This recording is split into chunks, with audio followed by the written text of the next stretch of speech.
Hi, I am Senior K9 Officer Gary Herrero, and I work for the Leesburg Police Department. Banner's given name was Kim. That's apparently a very popular name in Germany, where he was imported from. So once Banner came over and he became my dog, we are allowed to rename him. Essentially, I gave the chief a list of names, and I categorized them. So I gave him some superhero names, pirate names. I gave him a bunch of categories of names, but I came up with Banner, and I named him after Bruce Banner, which is the Hulk. Just like the Hulk was an intimidating person when they turned from the scientist to the superhuman, Banner would go from simple pet to super dog.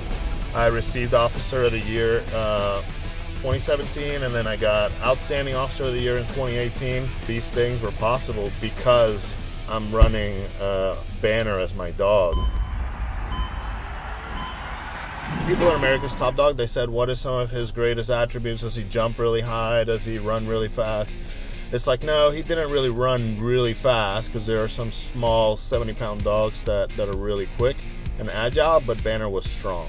So if you compare dogs to like a football team, Banner was like a linebacker. Some of the motivators for going on Top Dog, Banner was reaching the age of his latter years in his career. He had a lot of success in the beginning of his career, in the middle of his career, and I wanted to end his career in a very memorable way. And I thought, well, what more memorable way than taking him on national TV if we get accepted and competing and competing for this title of America's Top Dog. I wanted to show, like, on a national or possibly an international level, that even a small city like Leesburg, we have dogs that are of the caliber to match the caliber of any dog on any police department in any given city in the world. And this dog was such a great attribute to the city that I wanted to share. I wanted to share his quality to everybody. And that was my plan. I just wanted to advertise and advocate for the canine unit to the world, saying even small cities work hard to get their dogs to this top caliber level.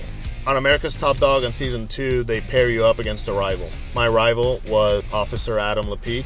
He is from a city called Seekonk, Massachusetts. We still keep in touch today. He was a very good adversary. We did not make it easy on each other. And you guys are gonna have to watch the episode to see what happens. You know, we're brothers in blue, but at that time when we were competing, it was fun in a playful, competitive way. He did not make it easy, and I did not make it easy on him either. The America's Top Dog course is complex. There are all kinds of obstacles. There's not only the typical agility, jumping over a wall, crawling in a tunnel obstacle. You know, they make it so that they have to deal with uneven surfaces, going over a wobbly bridge. I knew that Banner was easy to train to do some things. I just wanted to make sure I had some time to train those weird obstacles that you don't see on a regular police environment. There's an obstacle in America's Top Dog where it's the dominoes, where he would have to push a wall over and then it dominoes onto another wall and another wall. I mean, I don't know. I used gym mats, I used picnic tables, standing up, trying to see if he would topple them over. And again, because he's so strong, he was able to topple over picnic tables no problem. There's a lot of obstacles there where he has to tug on a ball or a tug. I didn't see any issues if it was a ball, but I'd never trained them before on a tug. I don't have a pool. The pool is a big deal in America's Top Dog course, so you know I had to make sure to show him lots of water, lots of different pools and different scenarios. Jump in the pool, walk in the pool, and just make him comfortable with all that. The hardest part of the obstacle is that the dogs are expected to press a button. That is something police dogs do not have to do. That was probably one of the harder things, and one of the things that we spent the most time training on was getting the dog to press a specific button. When you go through the course, there's a lot of, you know, first of all, when you're going through it, everything is in like slow motion, so it's hard to judge how fast you're going versus, because the adrenaline picks up and it slows everything down, but you know that you're being timed. And I know that my competitor Adam had a great time on his run. So all of these things are going in my head. I have to go fast, but I have to be specific as to what button he touches. And if I go too fast and I leave him behind, maybe he thinks something.